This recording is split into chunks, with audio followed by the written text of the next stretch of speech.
अच्छा, हम सर्जरी के एमसीक्यूज कर रहे थे। आप कल फर्स्ट क्लास की थी वेट स्कैन बुक से। आज आगे चलते हैं।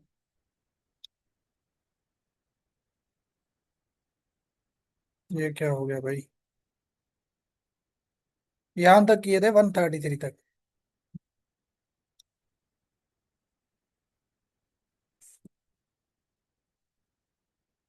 फिर आ रही है यार सैमसंग 1425 ये। आज लिंक फिर वो हो गई है। अभी मुझे पता है कौन कौन एड है ग्रुप में यार। नाम से करे ना। 137। Connell suture used for which of the following. Connell type of suture किसके लिए यूज किया जाता है? ये भी छोटा एमसीक्यू है, हमने थ्योरी में भी पढ़ा था। Oesophageal obstruction, fifth rib dissection, urethrotomy, cystography. तो आपने याद रखना है कोनल सुचर एक होता है शेमिडियन सुचर।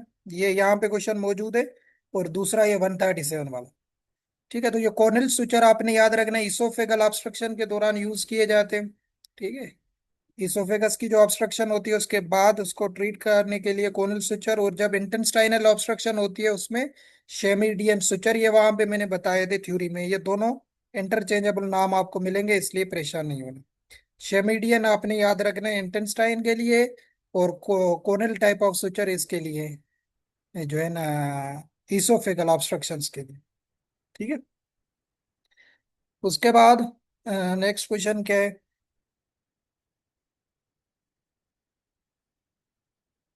अच्छा, ये क्वेश्चन हमने कल भी इससे जो है ना रिलेटेड किया था। Corneal nerve block is conducted in which, किसमें? हॉर्न कैंसर में, लेरेंजियल हेमीप्लेगिया, पू लेवल कंडीशन में, या ट्रेकोस्टोमी कंडीशन में किया जाता है। ठीक है। तो कॉर्नियल नर्व ब्लॉक किस में किया जाता है? तो ये हॉर्न रिलेटेड का कल हमने डिओर्निंग में भी ये चीज पढ़ी थी। ठीक है, कि डिओर्निंग में भी कॉर्नियल नर्व ब्लॉक की जाती है, डिसेंसिटाइज किया जाता है हॉर्न्स को। तो जो हॉर्न कैंसर होती है तो उसमें भी जो है ना, ये हॉर्न कैंसर की जब सर्जरी की जाती है तो उसमें भी ये कॉर्नियल नर्व ये सेमी ब्लॉक की जाती है। ये आपने याद रखना है।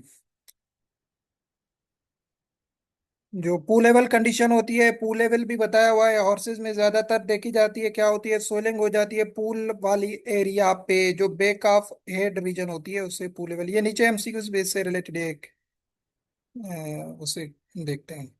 जैसे ये वाला है, इससे रिलेटेड है। पू लेवल कंडीशन से incision in front of occipital bone is used in. तो ये क्या होता है? पू लेवल में बता दिया, सोलिंग होती है। पूल रीजन कौन सी होती है? जो एरिया होता है just behind the head, between the ears के बीच बीच में जो एरिया होता है उसे पूल कहा जाता है। ठीक है। तो वहां पे ऑक्सीपाइटल बोन होता है, तो वहां पे इंसिशन दिया जाता है पस वगैरह को रिमूव करने के लिए।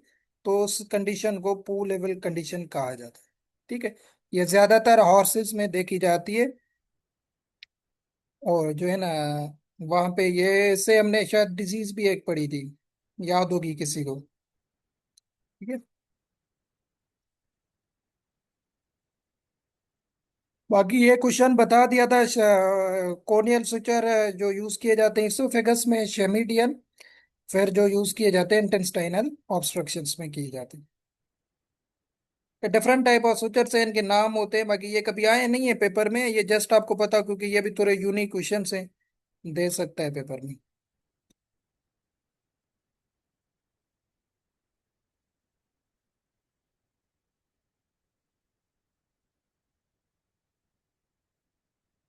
अच्छा, उसके बाद ये वाला क्वेश्चन थोड़ा इंपॉर्टेंट है, 160 वाला, कि क्या है कि अपर जा इज लॉन्गर देन लोअर जा, देन कंडीशन को क्या कहा जाएगा? ब्रेकीथाइज्म, या उसे पेरोट जा कहा जाता है। दूसरी होती है प्रोगीथाइज्म, या सीजर माउथ कंडीशन, या ऑल ऑफ दीज। अच्छा, आपने याद रखना है अपर जा जब लोअर जा से बड़ी हो जाती है। ठीक है। अपर जा जिसमें मैक्सिला बोन्स आते हैं। Very good, very good. वो लोअर जा में फिर मेंडबल टाइप ऑफ बोन्स होते हैं, तो वो जो मैक्सिला बोन होता है या अपर जा जिसको कहा जाता है वो लार्जर हो जाती है। तो उसे कहा जाता है ब्रेकी थाइजम, या पेरोट टाइप ऑफ जा उसे कहा जाता है। ठीक है, ये आपने याद रखना। व्हेन अपर जा इज लॉन्गर देन लोअर जा, और व्हेन लोअर जा इज लॉन्गर देन अपर जा, तो उस कंडीशन को फिर कहा जाता है प्रोगनीथाइज्म। ठीक है, ये अभी आपने याद रखना है। दोनों की डेफिनेशंस पता हो। जब अपर जा बढ़ जाती है तो उसे ब्रेकीथाइज्म कहा जाता है या पेरोट जा कहा जाता है। और जब लोअर जा अपर जा से बढ़ जाती है तो उससे प्रोग्नीथाइज्म कंडीशन या प्रोगीथाइज्म कंडीशन कहा जाता है। ये माउथ रिलेटेड कंडीशंस होती हैं, ठीक है। इसको फिर मोंकी माउथ भी कहा जाता है, ठीक है, प्रोगीथाइज्म। वेरी गुड, वेरी गुड, मन की टाइप ऑफ माउथ इसको कहा जाता है। वेरी गुड, ठीक है। तो ये नीचे वाला तो ऐसे ये सेम क्वेश्चन है जो मैंने बता दिया। और यहाँ पे देखो, यहाँ पे इसने एरर किया हुआ है, क्वेश्चन गलत है यहाँ पे। ऑप्शन में भी इसने आप वो नहीं डाला हुआ है, अगर ऑप्शन में डालता तो फिर हम कहते।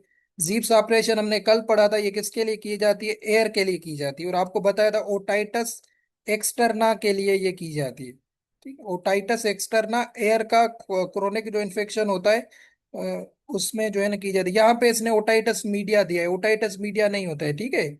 ओटाइटस मीडिया आपने याद रखना है, नहीं होता है। और ना ही ये क्वेश्चन आएगा जो है ना डायरेक्ट इससे कॉपी पेस्ट या सच, अगर आएगा भी सही तो ये ओटाइटस एक्सटर्ना जरूर ऑप्शन में होगा। और आपने वो करना है। यहाँ पे कोई एक्सटर्ना का वर्ड इसने दिया ही नहीं है, ठीक है। जो एक्सटर्ना एक्सटर्नल रीजन पे एयर केनाल होता है वहां पे इन्फ्लामेशन हो जाता है या क्रोनिक इन्फेक्शन हो जाता है जिसे ओटाइटस एक्सटर्ना कहा जाता है, उस टाइम ये जीप्स ऑपरेशन की जाती है, ठीक है। ये आपने याद रखना है। मीडिया जो होता है वो मिडिल लेयर को कहा जाता है, मिडिल लेयर में ये नहीं की जाती है। ये गलत ऑप्शन है सारे। अच्छा, उसके बाद ये छोटी छोटी अभी आई से रिलेटेड डेफिनेशंस हैं, उनको भी देखते हैं। 164 पे क्वेश्चन क्या है?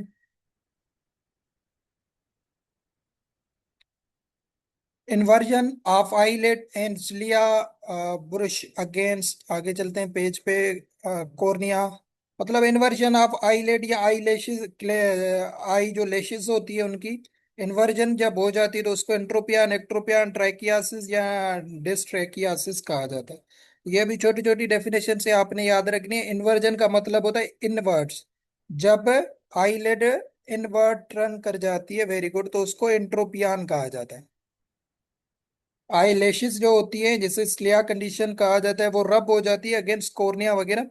मतलब इंटरनली या इनवर्ड वो रूल करती हैं, तो उससे जो है ना एंट्रोपियन कहा जाता है। इससे क्या होता है? पेन होता है या टीयरिंग वगैरह ज्यादा होती है, इरिटेशन भी होती है।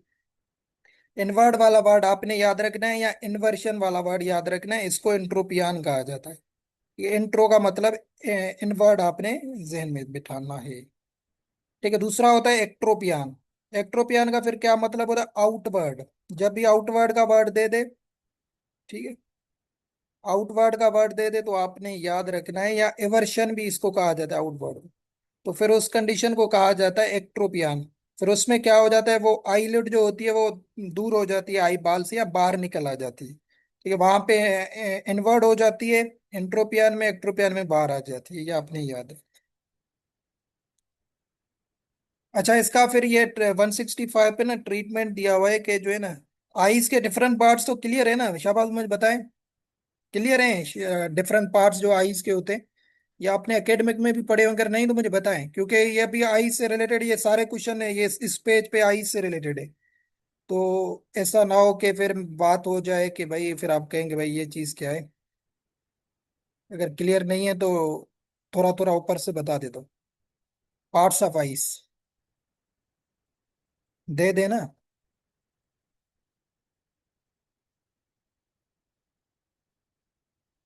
इनवर्ड वाला कह रहे हैं?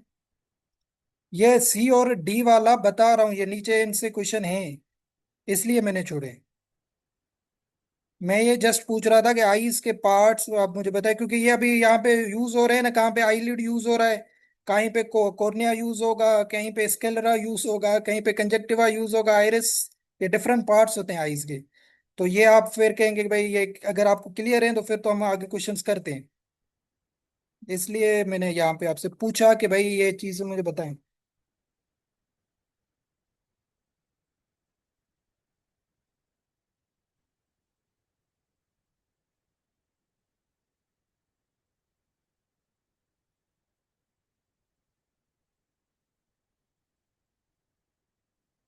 ओके ओके ओके ओके, चलो उनको थोड़ा ओवरव्यू दे देते हैं जल्दी जल्दी।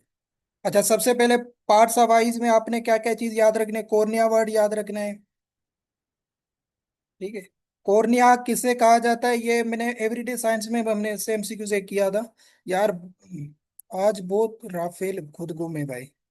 चलो, कॉर्निया किसे कहा जाता है? ये ट्रांसपेरेंट पार्ट आपने याद रखना है, फ्रंट ट्रांसपेरेंट या क्लियर पार्ट। जब भी एमसीक्यू, ये चलो इसके पार्ट से नहीं आएगा आपको, जस्ट क्लियर हो। जो क्लियर ट्रांसपेरेंट पार्ट ऑफ आई होता है उसे कॉर्निया कहा जाता है। जहां से लाइट अलो होती है या इंटर होती है आईज में, जिससे कॉर्निया कहा जाता है। ये आपने ना फर्स्ट ट्रांसपेरेंट पार्ट होता है। उसके बाद होता है स्केलरा। ठीक है, स्केलरा फिर किसे कहा जाता है? स्केलरा ये वाइट पार्ट ऑफ आई होता है। वाइट पार्ट ऑफ आई होता है, ये क्या करता है? आईज को प्रोटेक्ट करता है। ठीक है, स्केलरा। तो ये आपने याद रखना है, वाइट कोट के हिसाब से आप इसको समझ लें। फिर होता है कंजक्टिवा। कंजक्टिवा, ठीक है, स्पेलिंग को आपने छोड़ देना है, ठीक है। तो यह भी एक ट्रांसपेरेंट मेम्ब्रेन होती है जो कवर करती है वाइट पार्ट ऑफ स्कलरा, मतलब स्कलरा को, कंजक्टिवा, ठीक है। जो भी सरफेस ऑफ आईलिड वगैरह होता है उसको जो मेम्ब्रेन कवर करती है उसको कंजक्टिवा कहा जाता है। ये प्रोटेक्टिंग कवरिंग आप समझ लें, प्रोटेक्टिंग कवरिंग समझ लें कंजक्टिवा।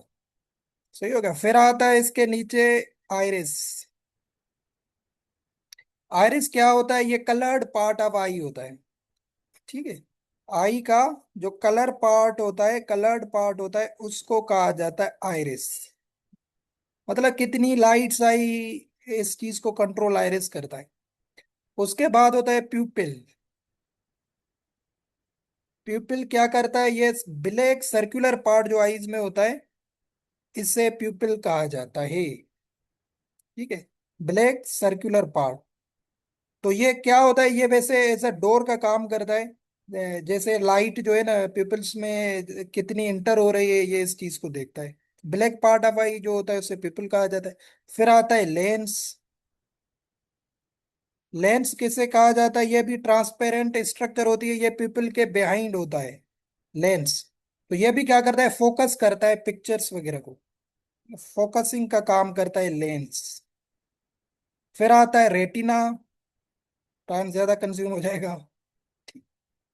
रेटिना क्या करता है? ये सेंसिटिव लेयर होता है। यहाँ से एमसीक्यूज भी आता है कि most sensitive layer in the eye. तो आपने रेटिना करना है, ठीक है। ये एमसीक्यूज ये आता है पेपर में। वैसे ये वन पेपर के एमसीक्यूज में आता है, एवरीडे साइंस जो हमारी फील्ड के नहीं होते पेपर उसमें आता है। एवरीडे साइंस में, ये एसपीएससी में काफी दफा क्वेश्चन है कि most sensitive layer in the eye कौन सा होता है? रेटिना होता है। ये आपने याद रखना है।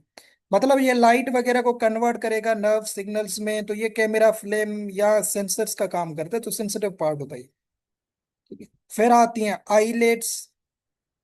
आईलेट्स तो आपको पता होंगी, जो आईज में डस्ट वगैरह जाती हैं उनको प्रोटेक्ट करती हैं ये, ताकि वो आईज में ना जाए। डस्ट वगैरह से जो प्रोटेक्ट करती हैं आईज को, आईलेट करती हैं। ठीक है, या टीयर्स वगैरह को सेपरेट करती हैं। फिर आते हैं आई लैशेस, सिलिया जिसे कहा जाता है। तो ये भी आई आई आई को क्या करते हैं? डस्ट वगैरह से प्रोटेक्ट करते हैं। फिर लास्ट बता रहा हूँ, वो होता है अक्वस हमर। ठीक है, अक्वस, अक्वा समर आपने याद रखना है। ये क्या होता है? ये कॉर्निया लेंस के बीच में होता है। ये क्या करता है? आई के प्रेशर को मेंटेन करता है। अक्वा समर ये प्रेशर होता है, आई प्रेशर, सिंपली। तो ये ओवरऑल छोटी मोटी, इसमें एक दो कुछ रह गई हो तो वो आपने खुद देख लेनी है। तो अभी इनके कुछ ना नाम, ये बस इतने ही यूज होंगे शायद, जो हम डिस्कस करेंगे नीचे।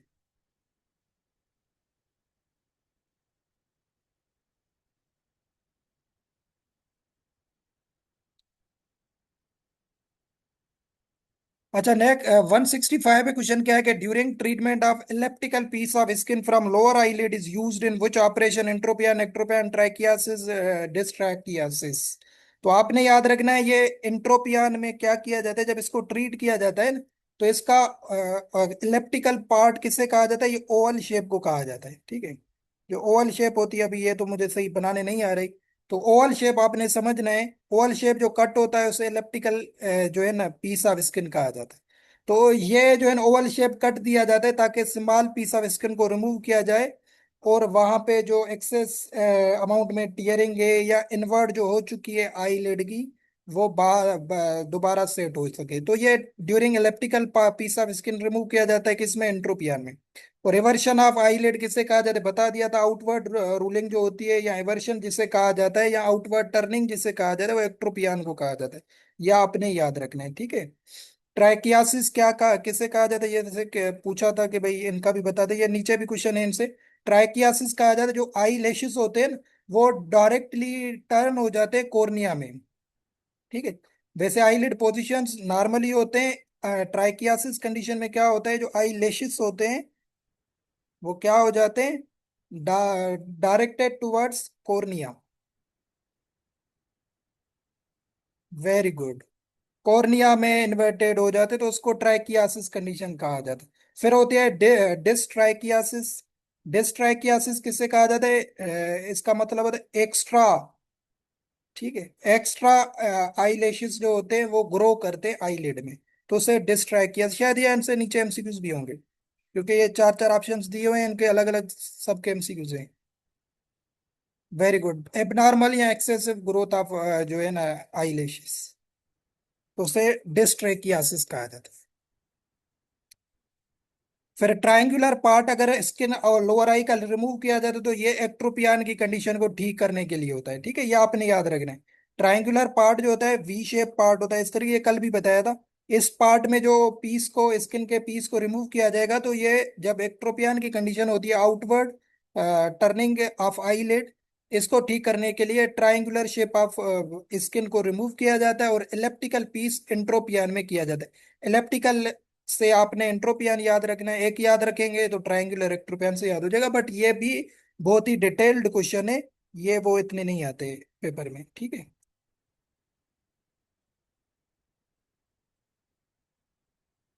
उसके बाद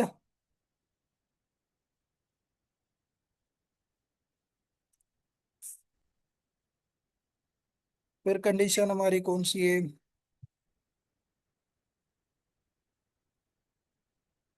अच्छा, यहाँ पे कुछ फिर डेफिनेशन तो इंपॉर्टेंट है 175 पे। Varying degree of cloudiness in cornea which interfere with vision is called। तो वेरिंग डिग्री ऑफ क्लाउडीनेस किसे कहा जाता है, एक होता है कॉर्नियल अल्सर है, कॉर्निया में अल्सर हो जाए, corneal opacity, cataract condition, glaucoma, ये चार पांच आपने वहीं पे भी पेट्स में भी देखे होंगे। तो वेरिंग डिग्री ऑफ क्लाउडीनेस की जब भी बात है, वेरी गुड, बी ऑप्शन होगा। कॉर्नियल ओप्सिटी जिसे कहा जाता है, ओप्सिटी, तो उससे कहा जाता है, मतलब क्या होता है, जो कॉर्निया होता है वो बताया ना क्या होता है, ये कॉर्निया ट्रांसपेरेंट होता है, ठीक है, क्लियर होता है। तो इस पे क्या होता है, वो लूज कर जाता है अपनी नॉर्मल ट्रांसपेरेंसी, और वो क्या हो जाता है, क्लाउडी हो जाती है, जिसे क्लाउडीनेस कहा जाता है या वाइट कहा जाता है, ठीक है। तो इस कंडीशन मतलब क्या होगा, क्लाउडीनेस हो जाएगी तो लाइट पास नहीं कर पाएगी कॉर्निया रीजन से, तो उसको कॉर्नियल ओपेसिटी कहा जाता है कंडीशन। तो ये आपने याद रखना है, मतलब क्लाउडीनेस हो जाती है, इससे विजन जो है वो रिड्यूस हो जाती है, ठीक है। तो ये आपने याद रखना है। बाकी कॉर्नियल अल्सर, अल्सर से आपको पता होगा ये क्या होता है, ये वाउंड की तरह होता है जो कॉर्निया में होता है, या सोर टाइप ऑफ होता है, ठीक है। कॉर्नियल अल्सर क्या होगा, वाउंड, ओपन वाउंड इन कॉर्निया। ये नीचे क्वेश्चन होगा विशेष। कैटारेक्ट किससे कहा जाता है कंडीशन को, कैटारेक्ट क्लाउडीनेस इन लेंस अगर कहा जाए, क्योंकि लेंस आपको बताया था ना अलग चीज है और कॉर्निया अलग चीज है। तो जब क्लाउडीनेस देखी जाती है लेंस में तो उसे कैटारेक्ट कंडीशन कहा जाता है। अगर क्लाउडीनेस कॉर्निया में देखी जाती है तो उसे कॉर्नियल ओपेसिटी कहा जाता है। और ग्लूकोमा किसे कहा जाता है, ग्लूकोमा कहा जाता है जब प्रेशर इनसाइड आई इंक्रीज हो जाता है। प्रेशर आपने याद रखना, जब भी पूछ ले प्रेशर इंक्रीज इन आईलिड या आईज कोई भी वर्ड दे तो कौन सी डिजीज होगी, ग्लूकोमा होगी, ग्लूकोमा का प्रॉब्लम होगा। जैसे देखे नए 176 पे के wound over cornea, corneal ulcer का कहा जाता है, ठीक है। अभी कॉर्नियल अल्सर में ना डिफरेंट जो है ना ऑपरेशंस परफॉर्म की जाती हैं, ये पेपर के हवाले से इंपॉर्टेंट नहीं है, ठीक है। बट बता देता हूँ, एप्रॉन टाइप ऑफ केराटोप्लासी किसे कहा जाता है वैसे भी, जो है ना कंजक्टिवा का जो पार्ट होता है उसको जो है ना मूव करवाया जाता है कॉर्नियल अल्सर्स में। तो केराटोप्लास जो है ना प्लास्टी, apron type of keratoplasty, bridge type of keratoplasty, keyhole type of keratoplasty, ये तीन टाइप की ऑपरेशंस की जाती हैं किसमें, कॉर्नियल अल्सर में, ठीक है। ये आपने याद रखना, ये डिफरेंट टाइप्स ऑफ जो है ना सर्जरीज होती है जो है ना कॉर्निया वगैरह को ठीक करने के लिए। तो इनके नाम दिए हुए हैं, डिफरेंट एप्रॉन टाइप है, एक जो है ना ऑप्शन नीचे नेक्स्ट क्वेश्चन में ब्रिज टाइप भी है, की होल टाइप भी है। तो कोई भी आ जाए, ये आपने याद रखना है, ये तीनों किसके लिए की जाती है? कॉर्नियल अल्सर के लिए की जाती है। उस अल्सर को, वाउंड को खत्म करने के लिए ये तीनों टाइप ऑफ ऑपरेशंस परफॉर्म की जाती है। ठीक है, ये आपने याद रखना। उसके बाद 179 पे आ जाए। ये देखें, क्लाउडीनेस या opacity of eye lens is called, उससे क्या कहा जाएगा? बताया आपको कि जब लेंस का पूछे तो उसे कैटारेक्ट कहा जाएगा, अगर कॉर्निया का पूछे तो उसे कॉर्नियल ओपेसिटी कहा जाएगा। ये ग्लूकोमा बता दिया। टोसिस किसे कहा जाता है? ये भी आपने याद रखना है। जब इसमें क्या होता है, जो आईलिड होता है ना, अपर आईलिड, वो ड्रॉप हो जाता है, उस कंडीशन को टोसिस कहा जाता है। ठीक है, टोसिस ये भी प्रॉब्लम है आईज का, जब आईलिड ड्रॉप हो जाता है। ये शायद नेक्स्ट इसमें क्वेश्चन मौजूद होगा। तो उसे टोसिस कंडीशन, बाकी नन ऑफ दीज है ये भी। 180 पे क्या क्या condition in which intraocular pressure increase, ये देखें, प्रेशर का वर्ड जब भी आ जाए आपने याद रखना है कि वो कौन सी कंडीशन होगी? ग्लूकोमा कंडीशन होगी। ठीक है। यहाँ से वैसे अगर एग्जाम पॉइंट ऑफ व्यू से मैं बताऊं ना, यहाँ से सिर्फ दो डेफिनेशन इंपॉर्टेंट है, जितना मैंने पढ़ा है ये सारे जो है ना इतने इंपॉर्टेंट नहीं है, ये जस्ट आपकी नॉलेज बेस के लिए हो, ये आप भी खुद भी देख सकते हैं। यहाँ से अगर डेफिनेशन वीओ में आ सकती है ना, ये दो आ सकती हैं, opacity of eye lens, direct question है, सीधा सिंपल सा क्वेश्चन है। और दूसरा ये condition in which intraocular pressure is increase, तो उसे क्या कहा जाए? पेपर के हवाले से ये दो वेरी इंपॉर्टेंट है। बाकी ये जस्ट आपकी नॉलेज बेस के लिए बताओ, क्योंकि आप ऑप्शंस वगैरह में वो दे दे या कहीं पे भी वो फिट कर दे, तो आपको कम से कम पता हो कि भाई इसका ये आइडिया होगा। ठीक है, बाकी ये भी बता दिया कि ये वैसे इंपॉर्टेंट सिर्फ दो है। फिर ये साइक्लोडायलिसिस जो है ना, सर्जिकल टेक्निक किसमें की जाती है? कैटारेक्ट में, ग्लूकोमा में। तो ये भी आपने याद रखना है, साइक्लोडायलिसिस जो एक पेथवे होता है, प्रोसीजर होता है, ये किस में फॉलो किया जाता है? ग्लूकोमा में फॉलो किया जाता है। ठीक है, ये क्या होता है? ये जो अक्वस समर बताया था ना, ये क्या होता है, इसमें एक पैसेज बनाया जाता है अक्वस समर के लिए, ताकि एक जो है ना प्रेशर जो है ना रिड्यूस हो सके आईज पे। ठीक है, तो उसे साइक्लोडायलिसिस कहा जाता है। मतलब प्रेशर वगैरह को इनसाइड एयर जो है ना रिड्यूस किया जाए, क्योंकि इसमें क्या होता है, प्रेशर इंक्रीज हो जाता है आईज में ग्लूकोमा में। ये देखिए, वो डेफिनेशन आ गया, condition in which eyelid is dropped is known is called ptosis condition कहा जाता है। जिस जिसमें आईलिड ड्रॉप हो जाते हैं उसको टोसिस कहा जाता है, ये आपने ध्यान में रखना। अच्छा, उसके बाद क्वेश्चन क्या है, ये वाला देखते हैं। 184 पे भी एन्यूक्लिएशन से रिलेटेड है कि सर्जिकल टेक्निक्स फॉर एन्यूक्लिएशन कौन सी होती है? एक्सटर्नेशन होती है, एवेस्क्रेशन होती है, both of these, none of these. ये भी इतना इंपॉर्टेंट नहीं है। एन्यूक्लिएशन किसे कहा जाता है? जब आप कंप्लीटली आई बॉल को रिमूव करते हैं। ठीक, completely removal of eye ball from I, जो सॉकेट होता है वहां से रिमूव करते हैं, तो उसे एन्यूक्लिएशन कंडीशन कहा जाता है। तो इसमें दोनों कंडीशन जो है ना यूज की जाती हैं। एक्सटर्नेशन कंडीशन होती है, एक सर्जिकल टेक्निक होती है जिसमें आई जो ऑर्बिट होता है आईज का, उसको रिमूव किया जाता है इंटायरली, या उसमें जो कंटेंट मौजूद है, सॉफ्ट टिश्यूज वगैरह ये चीजें, उसे एक्सटर्नेशन कहा जाता है। और दूसरा होता है एवेस्क्रेशन। ठीक, एवेस्क्रेशन में क्या होता है, जो अंदर आई बाल के अंदर या इनसाइड जो कंटेंट होता है उसको रिमूव किया जाता है। मतलब जो स्केलरा पार्ट बताया था ना, व्हाइट कोट कवरिंग पार्ट होता है आउटर, उसको छोड़ा जाता है। तो दोनों में क्या होता है, वो एमपीटी किया जाता है इनसाइड जो है ना आईज को। तो ये दोनों टेक्निक्स इस एन्यूक्लिएशन में की जाती हैं। बट ये भी इतना पेपर के हवाले से इंपॉर्टेंट क्वेश्चन नहीं है। ठीक है, तो यहाँ तक आई थिंक ये आई से रिलेटेड वाले क्वेश्चन से, जो डॉग और पेट्स में शायद होते हैं, इनमें किए जाते हैं। अच्छा, अभी हम नेक्स्ट चलते हैं, ये कुछ इंसिशंस वगैरह या कुछ सर्जिकल डिफरेंट चीजें। Laparotomy is conducted in case of intestinal obstruction, diaphragmatic hernia, cesarean section, C section, all of these. सबसे पहले लेप्रोटोमी किसे कहा जाता है? Make surgical incision in the abdominal cavity, या बेली रीजन जो होता है वहां पे जो इंसिशन दिया जाता है, ओपनिंग की जाती है, उसको लेप्रोटोमी किया जाता है, कहा जाता है। तो यहाँ पे पूछ रहा है कि वेरी गुड, लेप्रोटोमी किस में कंडक्ट किया जाता है? तो जाहिर है इंटेस्टाइनल जो ऑब्स्ट्रक्शन होती है, तो उसमें भी आप क्या करेंगे? एब्डोमेन रीजन को ओपन करेंगे। डायफ्रामेटिक हर्निया में भी क्या करेंगे? रिपेयरिंग के दौरान हर्निया को रिपेयर किया जाता है, तो एब्डोमेन रीजन को ओपन किया जाता है। तो सिजेरियन सेक्शन, सी सेक्शन, इसमें भी क्या होता है, एब्डोमेन एंड यूट्रस वगैरह को, यूट्रस एंड को रिमूव किया जाता है, तो वो ओपन किया जाता है एब्डोमेन को। ठीक हो गया। तो लेप्रोटोमी कंडक्ट की जाती है इन सब में, या अपनी याद। नेक्स्ट क्वेश्चन थोड़ा इनसे जो है ना पोजीशन से है, ये वाले क्वेश्चंस भी देखते हैं, बट ये भी थोड़ा एडवांस लेवल का है, कोई पेट्स का पेपर हो तो वो उनमें आ सकते हैं, बाकी ये ऐसा जिसमें इतने डिटेल में नहीं है। अच्छा, क्वेश्चन क्या है कि posterior xiphoid laparotomy is conducted in, posterior xiphoid condition मतलब लेप्रोटोमी जो की जाती है वो किस में की जाती है। इंटेस्टाइनल, सेम ऑप्शन है, diaphragmatic hernia, caesarean section, all of this. तो पोस्टीरियर जाइफाइड लेप्रोटोमी आपने याद रखना है, ये डायफ्रामेटिक हर्निया में कहा की जाती है। जाइफाइड प्रोसेस किसे कहा जाता है, ये ब्रीस्ट बोन्स जो होते हैं ना, वो उस वाले पॉइंट को कहा जाता है जाइफाइड प्रोसेस। तो जो क्या कहते हैं डायफ्रामेटिक हर्निया होती है, तो वो ये क्या होती है, ब्रीस्ट बोन के लोअर एंड पे की जाती है, ये जस्ट बिहाइंड जाइफाइड प्रोसेस। तो इसलिए इसको पोस्टीरियर जाइफाइड लेप्रोटोमी कहा जाता है, और ये किस में की जाती है, डायफ्रामेटिक हर्निया में की जाती है। ठीक है, ये आपने याद रखना, ये है कि जो है ना लेप्रोटोमी का पार्ट आपने याद रखना। दूसरा, the post aspect of left flank laparotomy is conducted for, left flank जो लेप्रोटोमी होती है ये किस में की जाती है, ये शायद आप सबको पता होगा, इंटेस्टाइनल में, डायफ्रामेटिक में, सी सेक्शन। तो जो सी सेक्शन होता है उसमें लेफ्ट फ्लैंक वाला वर्ड आपने याद रखना है, लेफ्ट फ्लैंक लेप्रोटोमी।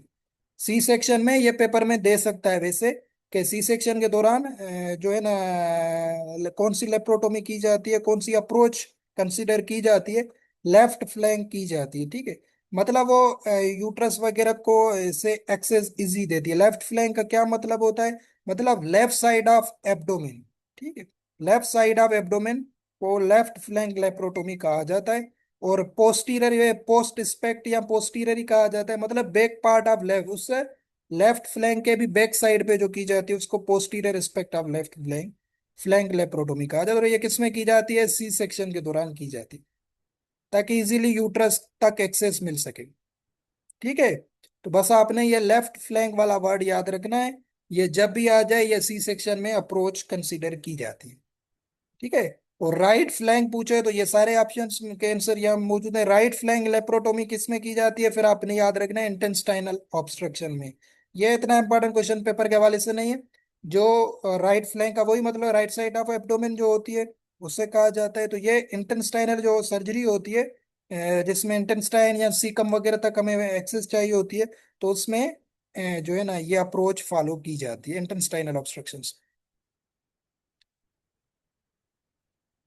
ठीक है भाई, ये आपने देखना है क्वेश्चंस कुछ अप्रोच देते। फिर ये मैंने सुचर मटेरियल बताए हुए हैं कि भाई एब्जॉर्बल कौन से, नॉन एब्जॉर्बल, यहाँ से रिवीजन करवा रहा हूँ। ठीक है, तो यहाँ से ये जरूर आपने याद रखना है, यहाँ से क्वेश्चन आ भी चुका है वैसे। ये दे देता है कि कौन सा जो है ना एब्जॉर्बल सुचर मटेरियल है, कौन सा नॉन एब्जॉर्बल सुचर मटेरियल। तो non absorbable suture material, question क्या है कि non absorbable suture material is which. ठीक है, माशाल्लाह ग्रामर बहुत अच्छी है वेट स्कैन वालों में। Very good. सिलिक के नीलो ने स्टिलनेस स्टील वायर है, ऑल ऑफ दीज है। तो आई थिंक सबको क्लियर होगा कि ये सारे जो क्या है ये नॉन एब्जॉर्बल सुचर मटेरियल्स होते हैं। एब्जॉर्बल सुचर मटेरियल वो होते हैं जो ग्रेजुअली डिसॉल्व हो जाते हैं, इजीली ब्रोकन डाउन हो जाते हैं inside the body. Non absorbable वो होते हैं जिसमें आपकी नीड पड़ती है। ठीक है, आप जो है ना वो रिमूव नहीं हो सकते, आपने खुद करना होता है। तो ये सिलिक नीलोन स्टिलनेस स्टील वायर, ये नाम से भी जाहिर है सारे, ये सारे क्या है, नॉन एब्जॉर्बल सुचर है। तो नीचे वाला क्वेश्चन क्या है 193 पे, कि which is the absorbable suture material. ठीक है, ये वाला फिर आपने देखना है कि क्रोमिक कैटगट है, कोलाजन है, कैंग्रोटेडान है, all of this. Very good. तो ये वाला फिर क्या है, ये नाम जरूर आपने याद रखने के भाई, यहाँ पे एब्जॉर्बल हम कौन से करें, नॉन एब्जॉर्बल कौन से करें। तो ये वाले फिर जो 193 में यहाँ पे सारे क्या है, ये एब्जॉर्बल सुचर मटेरियल से। क्रोमिक कैटगट ये कहाँ से लिया जाता है, ये क्वेश्चन भी कभी कभी आ जाता है, आया तो नहीं है, फिर हो सकता है आ जाए। इंटेस्टाइन ऑफ शीप या इंटेस्टाइन ऑफ ओवाइन इस तरीके से दे दे तो आपने याद रखना। Very good, very good. तो क्रोमिक कैटगट वहां से लिया जाता है, तो ये एब्जॉर्बल होता है। कोलाजन, ये कोलाजन प्रोटीन्स वगैरह से बना हुआ होता है। कैंग्रोटेडान, ये भी क्या होता है, ये भी जो है ना टेल ऑफ कैंग्रोन टेडान से लिया जाता है, तो ये भी क्या होता है, एब्जॉर्बल होता है। तो ये तीनों जो नाम है ये आपने याद रखना है, ये एब्जॉर्बल सुचर मटेरियल्स होता है। ये same question, catgut is obtain from the intestine of, कहाँ से? Ovine cat, dog, ovine sheep को कहा जाता है। तो शीप से लिया जाता है, ठीक है। ये आपने इंटेस्टाइन ऑफ शीप याद रखना है। अगर दे देना कहाँ से शीप से, इंटेस्टाइन ऑफ शीप से। अच्छा, ये इंटरेस्टिंग क्वेश्चन है कि विच इज नॉट एब्जॉर्बल, ये भी पता होगा आई थिंक, आप सबको पेट्स में काम किया। Which is not absorbable suture material, ठीक है, कौन सा यहाँ से एब्जॉर्बल नहीं है? तो ये वाले क्वेश्चन आ सकते हैं, तो क्योंकि ये थोड़ा कंफ्यूज करने वाले होते हैं। कोलाजन है, फेशियल लेटा है, पॉलीग्लेक्टिन है, एम्बिलिकल टेप है। ठीक है, तो बताएं शाबाश, कौन सा है यहाँ पे? जो कोलाजन तो हमने पढ़ा ऊपर, ये एब्जॉर्बल है, ठीक है, इज नॉट एब्जॉर्बल पूछा है। फेशिया लेटा ये क्या है, ये शायद नहीं बताया, तो ये भी क्या होता है? ये भी एब्जॉर्बल सुचर मटेरियल होता है, ठीक है, एब्जॉर्बल होता है ये भी। Very good. पॉलीग्लेक्टिन, ये क्या होता है? ये भी एब्जॉर्बल होता है। तो उम्बिलिकल टेप, टेप जो होता है ये जो है ना, लाइगेशन वगैरह के लिए यूज किया जाता है, ये नॉन एब्जॉर्बल सुचर होता है। तो क्वेश्चन क्या है कि ये वाला करेक्ट होगा, विच of the following is not absorbable suture material. और पॉलीग्लेक्टिन को वाइक्राइल भी कहा जाता है ना, वैक्रेल, ठीक है, पॉलीग्लेक्टिन को कहा जाता है। अच्छा, 196 पे क्वेश्चन फिर क्या है? Which is not an non absorbable suture material, ठीक है, वो ऊपर क्या था? Is not absorbable suture material, और यहाँ पे क्या है कि कौन सा नॉन एब्जॉर्बल सुचर मटेरियल नहीं है? तो ये कॉटन है, उम्बिलिकल टेप है, पोलिस्टर है। Very good. पोलिस्टर हो गया, पॉलीग्लाइकोलिक, ये कल हमने पॉलीग्लाइकोलिक एसिड पढ़ा था, पीजीए, जिसमें शायद बताया था आपको कि पॉलीग्लाइकोलिक एसिड क्या होता है। ये एब्जॉर्बल सिंथेटिक होता है, वैसे ये एब्जॉर्बल में आता है। बाकी जो है ना सारे ये नॉन एब्जॉर्ब, कॉटन भी नॉन एब्जॉर्बल, उम्बिलिकल टेप बता दिया, पोलिस्टर, ये सारे क्या होते हैं? ये नॉन एब्जॉर्बल सुचर्स होते हैं। पॉलीग्लाइकोलिक होता है जो एब्जॉर्बल होता है। अच्छा, उसके बाद जो है ना, ये तो बता दिया, शेमिडियन टेक्निक इंटेस्टाइनल में यूज की जाती है। 198 पे देखते हैं कि vertical, oh sorry, vertical mattress suture is applied in case of किसमें? Intestinal anastomosis, teeth fistula, rectal prolapse, tail gangrene. ये भी छोटे छोटे एमसीक्यूज वेरी इंपॉर्टेंट है। वर्टिकल मैट्रिक्स किस में यूज की जाती है? टीथ फिस्टुला में यूज की जाती है, ठीक ठीक ठीक है। ये भी सुचर्स किस में यूज किए जाते हैं? Teeth fistula, very good very good. Vertical matrix इस तरीके के होते, मतलब यहाँ पे अगर कोई वाउंड वगैरह है तो ये इस तरीके से सुचरिंग की जाती है, ठीक है, वर्टिकली। इसके अपोजिट फिर होता है हॉरिजेंटल, ये बताता हूँ, नीचे क्वेश्चन है, वो टेल गैंग्रेनी में की जाती है। जो टीथ फिस्टुला वगैरह होती है वहां पे ओपनिंग या होल बन जाता है, तो उसको क्लोज करने के लिए, ताकि मिल्क की लीकेज वगैरह ना हो सके, तो उसमें ये वर्टिकल मैट्रेस सुचर्स यूज की जाती है। उसके बाद है purse string suture. Purse string suture किसमें यूज की जाती है? टीथ फिस्टुला हो गया, सी ऑप्शन में है शायद रेक्टल प्रोलेप्स। तो रेक्टल प्रोलेप्स आपने याद रखना है। उसमें जो है ना कि कौन सी टेक्निक्स यूज की जाती है? Suture material, purse string suture. ये वेरी इंपॉर्टेंट क्वेश्चन है ये वाला पेपर के हवाले से, बट ये भी आया नहीं है कभी, ठीक है, ये जस्ट ऐसे बता रहा हूँ। बाकी जो है ना, ये आपने याद रखना है। फिर टेल गैंग्रेनी में हॉरिजेंटल, ये शायद क्वेश्चन भी है। फिर हॉरिजेंटल कौन सी होती है आपने याद रखना है, मतलब ये अगर वाउंड है तो ये इस टाइप ऑफ सुचरिंग की जाती है, इस तरीके से, इसको हॉरिजेंटल कहा जाता है। जो ऊपर की तरफ की जाती है ये वर्टिकली होती है, वर्टिकल मैट्रेस, ठीक है। तो ये आपने याद रखना है। फिर रेक्टल प्रोलेप्स के लिए पर्स स्ट्रिंग, अभी ये पर्स की तरह एक इसकी शेप होती है, अभी शायद वो उस तरीके से दिखता भी है या नहीं दिखता है, मैं जस्ट थोड़ा सा आपको बना के दिखा देता हूँ कि किस तरीके से ये बनता है, इस तरीके से यहाँ पे बनता है, ठीक है। थोड़ा इसमें ट्रन आता है, मैं यहाँ पे नहीं दे रहा हूँ। इस तरीके से ये पर्स स्ट्रिंग सुचर की जाती है, ये रेक्टल प्रोलेप्स में की जाती है, ठीक है। रेक्टम का जब प्रोलेप्स हो जाता है उस टाइम ये पर्स स्ट्रिंग सुचर की जाती है, ठीक है। ये तीनों आपने याद रखने, हॉरिजेंटल टेल गैंग्रेनी में, वर्टिकल टीथ फिस्टुला में, रेक्टल प्रोलेप्स में पर्स स्ट्रिंग सुचर। बाकी इंटेस्टाइनल में शेमिडियन टेक्निक्स यूज किया जाता है, बता चुका। क्लियर है? यहाँ तक करते हैं, क्योंकि अभी लेस देन 1 मिनट है। 201 से आई थिंक सो कल करना पड़ेगा मैं, क्योंकि आज थोड़ा क्लास लंबा हो गया।